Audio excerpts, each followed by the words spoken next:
whatever you did this morning seemed to work. Keep doing that. Right now at 5, off to a great start. It is day 1 of the summer shutdown. I-65 is closed between the Waterson and downtown Louisville. While it was smooth sailing for some drivers, there was also some confusion with the signage and which direction to go.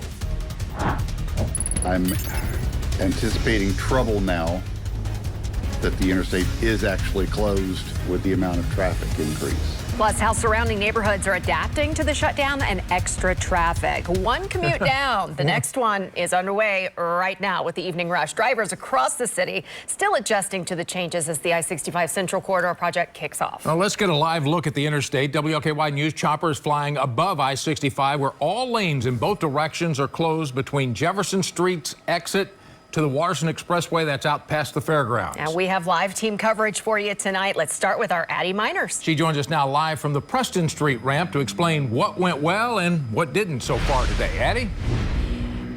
Hey, Rick. Hey, Jennifer. Yeah, overall, the project spokesperson, Mindy Peterson, says the morning commute went just about as smoothly as it possibly could have. There were a couple of hiccups, but KYTC says it's nothing they don't feel like they can fix. I don't want to get a false sense of security just because we had a good morning.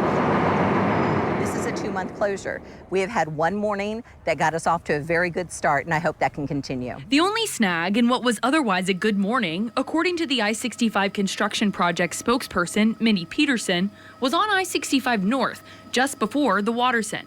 Drivers told us the signage directing to east or westbound on the Waterson was confusing. Typically, if you were going to the Waterson from 65 North, you would get over to the right. Now we have a barrier wall up. If you are going westbound, you need to be to the left.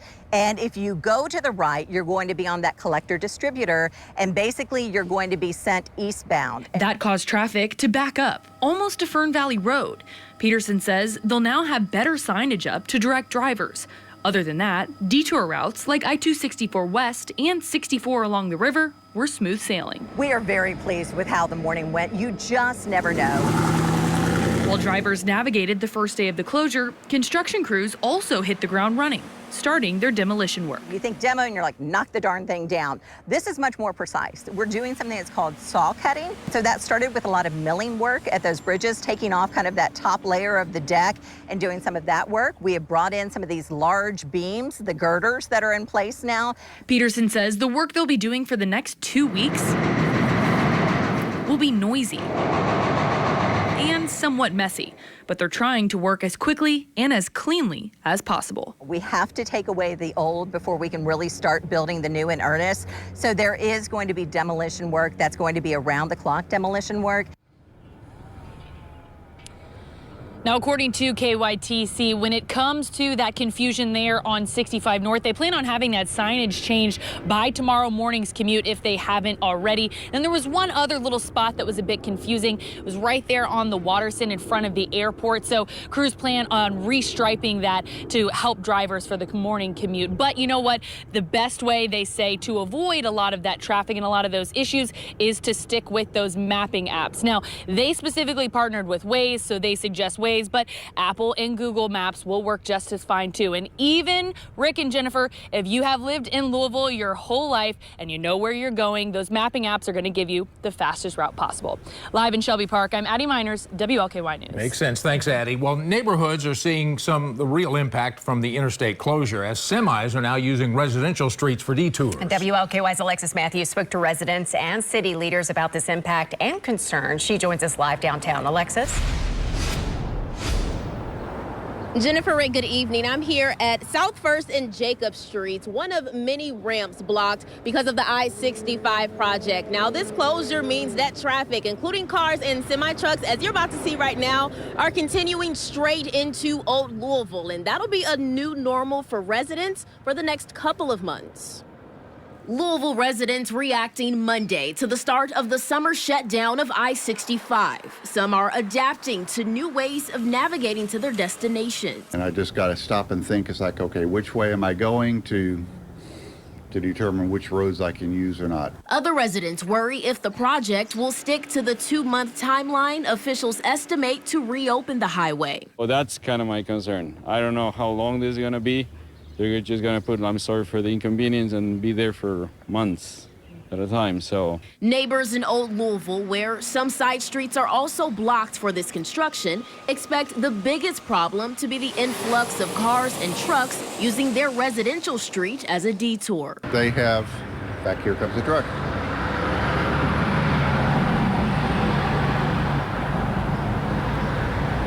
Several semis drove past as we interviewed Craig Winstead along South First Street. From downtown, this street has a lot of entrances up onto 65. And so if they can't get up on the interstate, they're going to be traveling down this street. They tend to hit things, they don't stop, they block more traffic. We'll deal with the cars, we just have to, but we'd like to have the truckers go around the appropriate routes to get around the residential areas. In addition to road traffic, Metro Council members are concerned about the threat to foot traffic at local businesses. What is that going to look like to folks that would buy lunch in areas, like around Churchill Downs and U of L? So those kind of things have me really concerned. While the shutdown could be a temporary pain on the neighborhood front, residents say they're trying to trust the process, knowing it's addressing necessary infrastructure improvements in our city. Make sure to give plenty of time before you're going. Stay calm. We'll get through this. Now, some of those improvements include replacing bridges and sidewalks and adding lights. Now, I'll have more details and reaction to the end goal of this project coming up at 6. In Louisville for you tonight, I'm Alexis Matthews, WLKY News. So how is traffic moving so far this evening? Mo Rose is here now with a look at the traffic and the impact from the shutdown. How, Mo?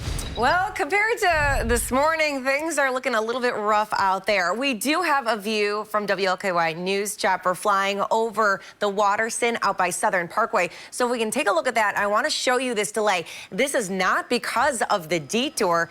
It's because of an accident. So this doesn't look too bad from the bird's eye view of WLKY News chopper, but we are seeing some very big backups surrounding an accident that took place at Crittenden Drive, which is in the detour. So for those folks who are trying to take the detour coming out of downtown, going around the Georgia Powers Expressway, your drive time is up. All right, here's a look on the Trimark traffic camera of that accident by Crittenden Drive.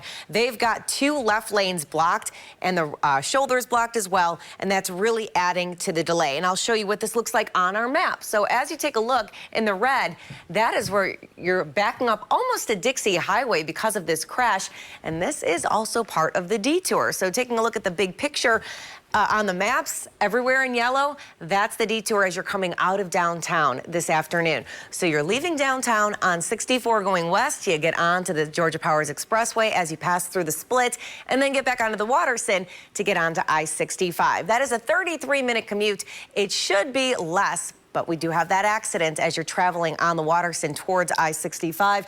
And there's another view of the drive time once you get onto the Watterson for folks who are trying to head towards the Gene Snyder.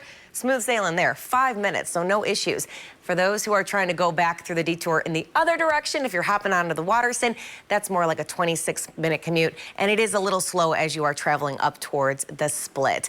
Eventually, though, I think we're all going to get used to it, and drive times are going to come down over the next few weeks. But I think these first few days are going to be a little rough. Guys, back to you. All right, thank you, Mo. Well, the detours will obviously take you longer, and we tested out some of the routes today to get a look at what to expect. We will be live with what we've encountered coming up at 5:30 for you. While all lanes are closed right now between downtown and the Watterson, some southbound lanes between University Boulevard and the Watterson are expected to reopen a month before the 5-mile stretch opens back up on both sides on August 1st. We have detailed maps of the closures and detours on WLKY.com.